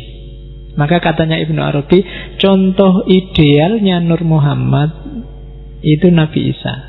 Kok bukan Nabi Muhammad? Enggak. Katanya Halaj, Nabi Muhammad itu paling bagus karena dia bisa kombinasi dan bolak-balik antara sisi kemanusiaan, sisi ketuhanan demi umatnya. Jadi semua digarap oleh Nabi Muhammad karena dia menyempurnakan semuanya. Tapi khusus untuk yang manifestasi Nur Muhammad yang 100%, katanya Halaj itu Nabi Isa. Ya ndak enaknya yang ini ya dunianya dunia batin semua. Nur Muhammad itu kan memang sifatnya spiritual. Spiritualitasnya sangat tinggi pasti orang yang semakin punya Nur Muhammad dalam dirinya. Para wali itu pasti besar nurnya. Nah, Nabi Muhammad juga paling besar, tapi dia juga turun kembali ke dunia, kemudian ngopeni umatnya, kadang-kadang harus ngurusi politik, jadi dimaksimalkan semuanya. Tapi kalau Isa ini batinnya saja, maka idolanya Al-Halaj itu Nabi Isa untuk urusan Nur Muhammad. Meskipun namanya sebenarnya nama Muhammad. Nah, ini termasuk yang kamu ulang di rekaman. Jadi Nabi Isa itu rela mengorbankan diri demi cinta, hidup dalam nilai-nilai kesufian total. Oke, jadi kalau hidupmu ingin mencapai hulul tadi, mencapai puncak pengalaman ketuhanan, jangkaulah Nur Muhammad. Tadi saya bilang kan, ilmu itu cahaya, hidupmu itu dituntun oleh cahaya. Cahaya itu nanti puncaknya ya Nur Muhammad. Jadi kayak gini loh, kalau kamu ikuti kebenaran, kamu akan selangkah lebih dekat dengan Nur Muhammad. Dekat dengan Nur Muhammad berarti semakin dekat sama Allah karena dia limpahan pertama dari Allah. Ilmumu tambah lagi, kamu semakin dekat lagi. Ilmumu tambah lagi, semakin dekat lagi. Di puncak keilmuan, itu yang namanya ma'rifat, kamu akan bersatu dengan Nur Muhammad. Itulah nanti Allah akan hulul, akan halla, akan menempat dalam dirimu. Nah, itu maunya Al-Halaj. Jadi untuk jadi orang baik, syaratnya ilmunya harus tambah. Cahayamu akan semakin banyak. Semakin banyak ilmu, derajat. Makanya Allah bilang derajatmu akan semakin tinggi karena nurmu semakin banyak, cahayamu. Jadi tidak usah milih-milih. Kalau ilmu perbanyak aja, dan nyari ilmu yang bikin kamu semakin dekat sama Allah. Jangan nyari ilmu yang bikin kamu menjauh dari Allah. Sekarang kan banyak pengetahuan yang sebenarnya itu tidak penting, kamu tidak harus tahu, tapi kamu maksain tahu sehingga bikin kamu jauh sama Allah. Ya kamu sendiri bisa milah mana pengetahuan yang bikin kamu semakin jauh sama Allah. Ya di WA kan banyak kadang-kadang. Oke. Oh ya kan, teknik memikat lawan jenis terus di WA, terus cara kan kayak gitu banyak. Itu kalau memang kamu merasa tidak penting, tidak bikin aku tambah dekat sama Allah, mending sudahlah, nggak usah capek-capek baca yang lain. Itu nurmu akan semakin banyak. Karena begitu ada sesuatu yang tadi tidak bikin kamu dekat, berarti kan lawannya bikin kamu semakin jauh. Semakin kamu jauh, semakin kamu gelap. Karena semakin menjauh dari cahaya. Semakin kamu gelap, semakin kamu nggak ngerti di depanmu ini mikrofon apa laptop. Maka yang benar, yang salah kamu anggap benar, bisa benar kamu anggap salah. Dan nanti arahnya ke takholak bi ahlakillah, arahnya ke moral. Oke, jadi itu teori Nur Muhammad. Dan hampir semua sufi, baik yang wahdatul wujud, hulul ittihad, jatuhnya pada wahdatul adyan. Agama-agama itu hanya cara setiap orang untuk ketemu Tuhannya. Jadi dia tidak utama dan yang pertama. Kita lihat langsung puisinya ya. Tafakkartu fil adyani jadda tahakkukin fa'alfaituha aslan lahu sa'ban jamma fala tatlubanna lil mar'i dina fa innahu yashuddu anil aslil wasik wa innama yutolibuhu aslun yu'baru indahu jami'al ma'ali wal ma'ani fayufhima. Sesungguhnya aku telah merenung tentang agama-agama. Aku temukan satu akar yang begitu banyak cabang. Jangan kau paksa orang memeluk satu agama, karena akan memalingkannya dari akarnya yang menghunjam tanah. Biarlah dia mencari akarnya. Akar itu akan menyingkap seluruh keanggunan dan sejuta makna. Lalu dia akan memahaminya. Balik ke sini. Katanya Al-Hallaj, agama itu skenarionya Allah. Kalian sudah diskenario untuk jadi Muslim. Yang lain memang diskenario Allah untuk jadi Kristen. Maka jangan maksa orang pindah agama seolah-olah kamu harus bebas mikir ya pindah agama. Padahal kamu sendiri gak bebas. Kamu dulu jadi Islam kan ya karena bapakmu Islam, lahir di lingkungan umat Islam. Yang Kristen juga begitu, yang Hindu juga begitu. Itu sudah skenarionya Allah, katanya Al-Hallaj. Jangan maksa-maksa orang pindah agama. Dia akan kehilangan akarnya. Dia akan lepas dari hikmah yang sudah dijalin sejak dia kecil. Biarkan aja di situ, pada puncaknya semua akan bertemu. Ketika orang pindah agama, itu kan kayak orang ngulang lagi prosesnya dari nol. Spiritualitasnya jadi netral lagi. Nah itu wejangannya Al-Hallaj. Jadi nanti mirip Ibnu Arabi juga begitu, Rumi dengan cintanya juga begitu. Jadi sudahlah kamu jadi Muslim, ya sudah. Nikmati di situ, perdalam di situ. Tidak usah marah-marah maksa orang masuk Islam.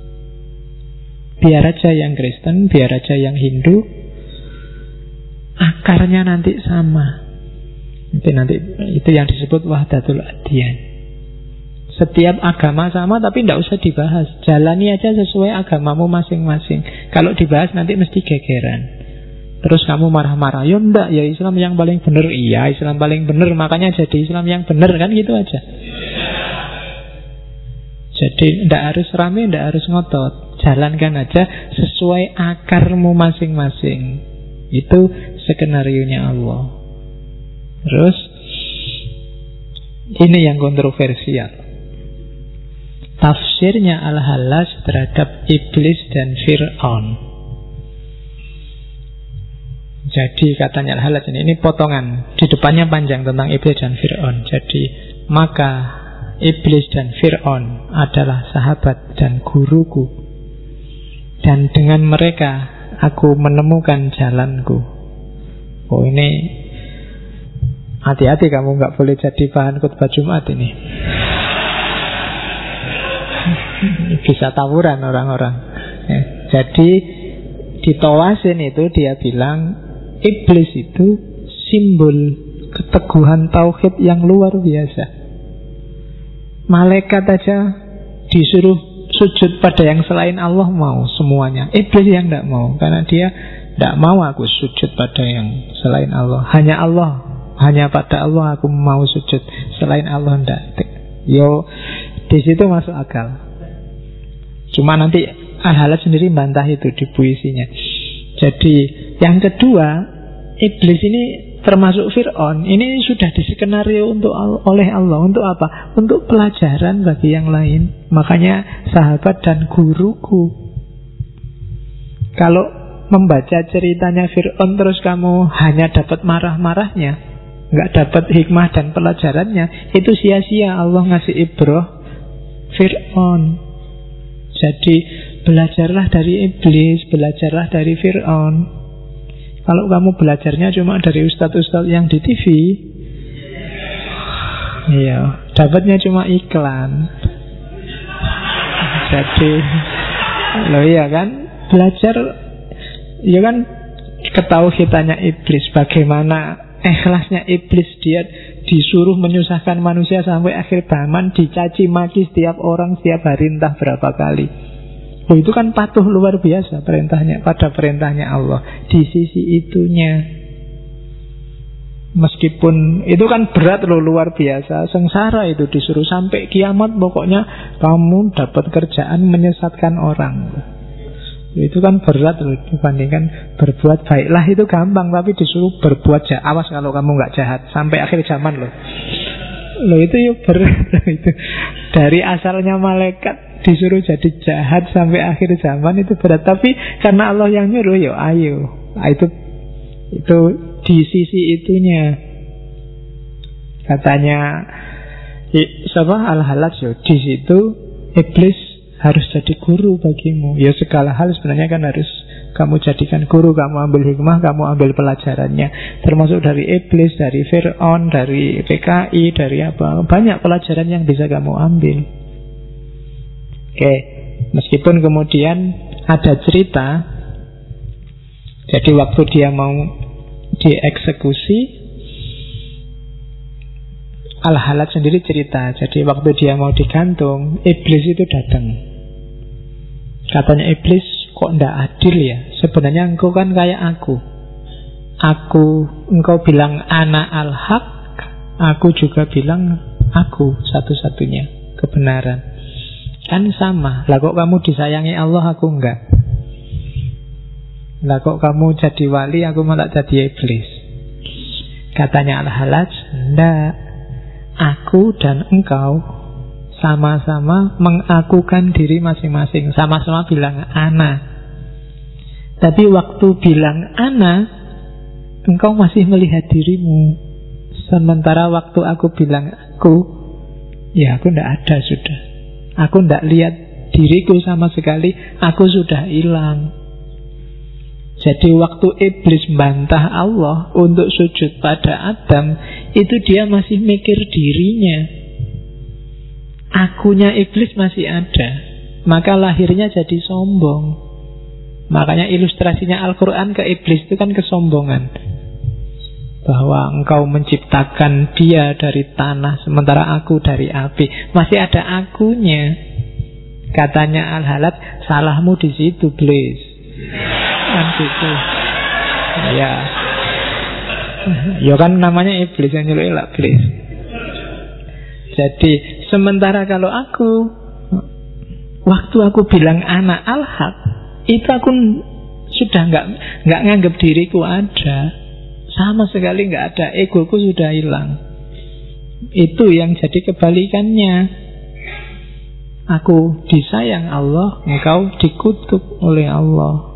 Jadi akunya, salahnya Fir'aun juga begitu. Karena dia bilang anak al-haq podo kayak Al-Halaj.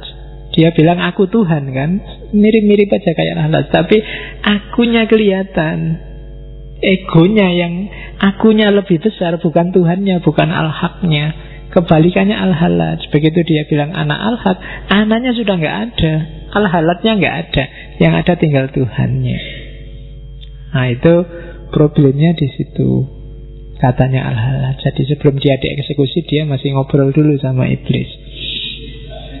Ya, saat mau digantung. Karena ada banyak cerita ketika itu kan saya bilang tadi, dia nunggu 1 hari, dia dieksekusinya lama, dirajam. Itu beberapa momen dia sempat dialog sama sahabat-sahabatnya, termasuk para sufi.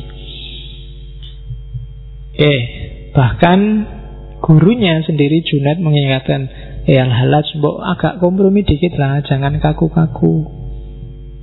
Kalau kamu kaku, nasibnya kayak Sokrates kemarin, akhirnya kamu dieksekusi loh. Tapi Al-Halaj sudah membayangkan resiko itu.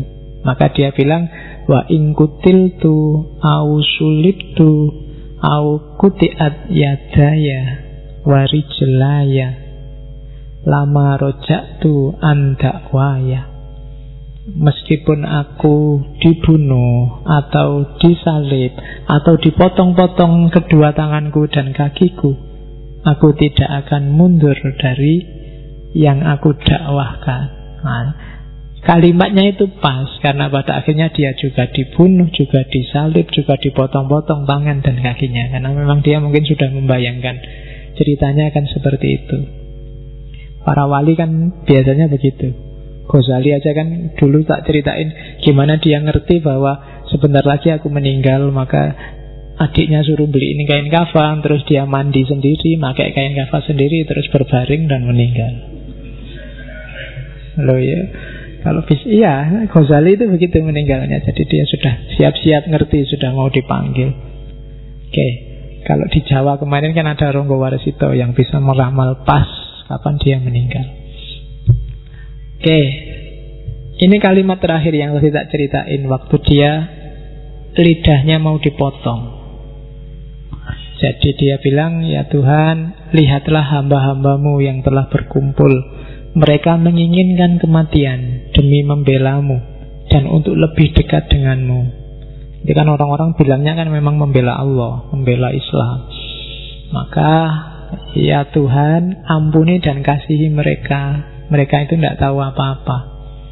Andai saja engkau menyingkapkan tirai wajahmu sebagaimana engkau singkapkan kepadaku, niscaya mereka tak akan melakukan ini padaku.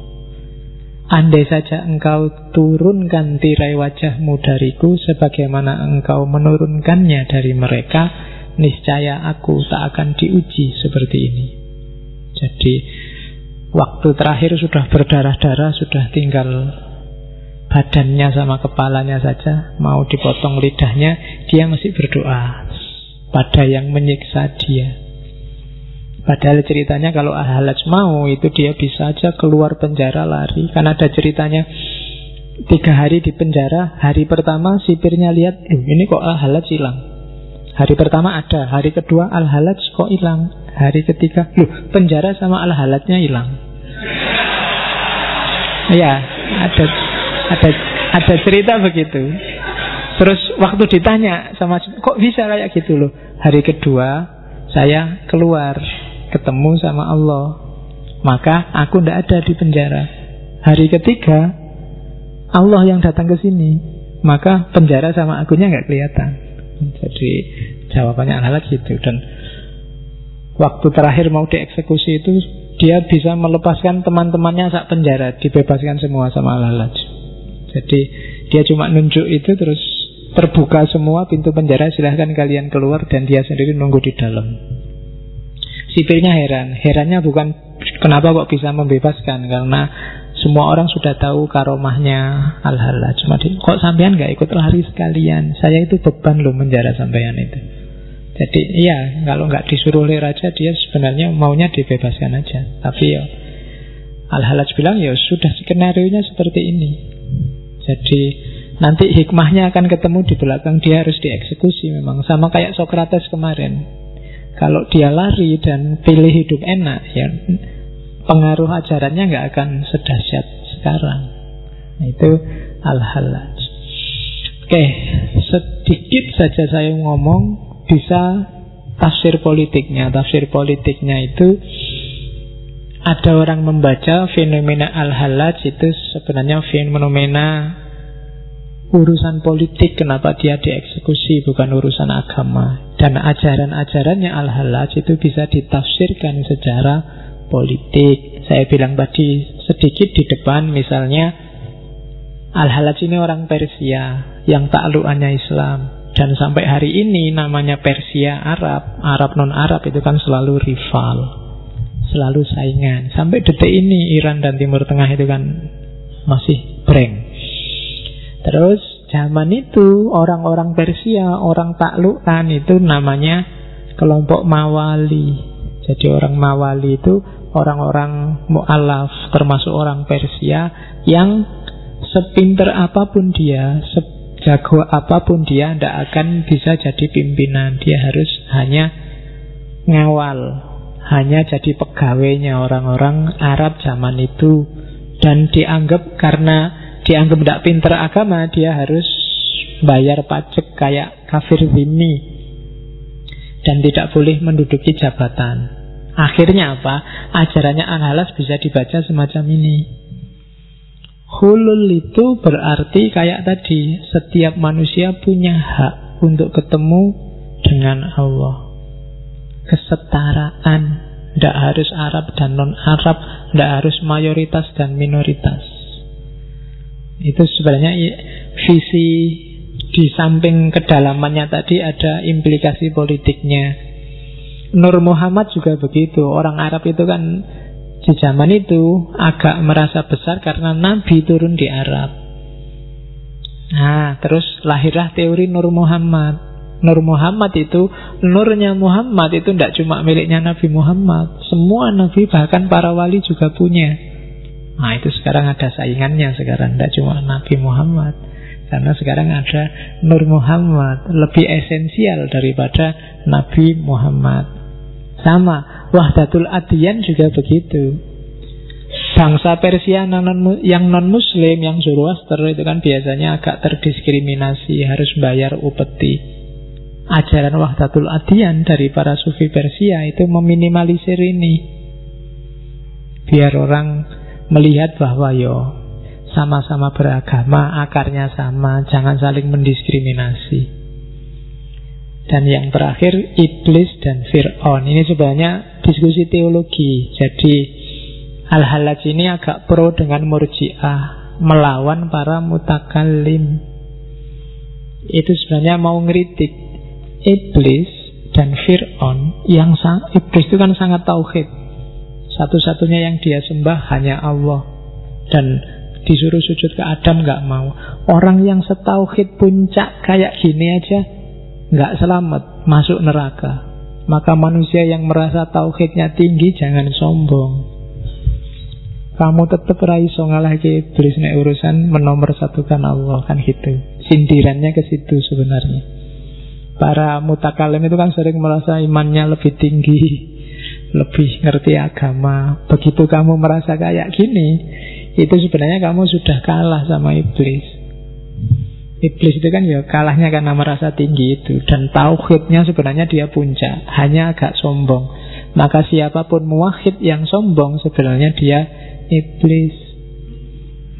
Ya kan gitu. Orang yang mengklaim dirinya beriman, bertauhid, tapi sombong, pokoknya Allah nomor satu, bela Allah, bela Islam, tapi sombong, maka dia sebenarnya tipenya tipe, kamu yang ngomong bukan aku.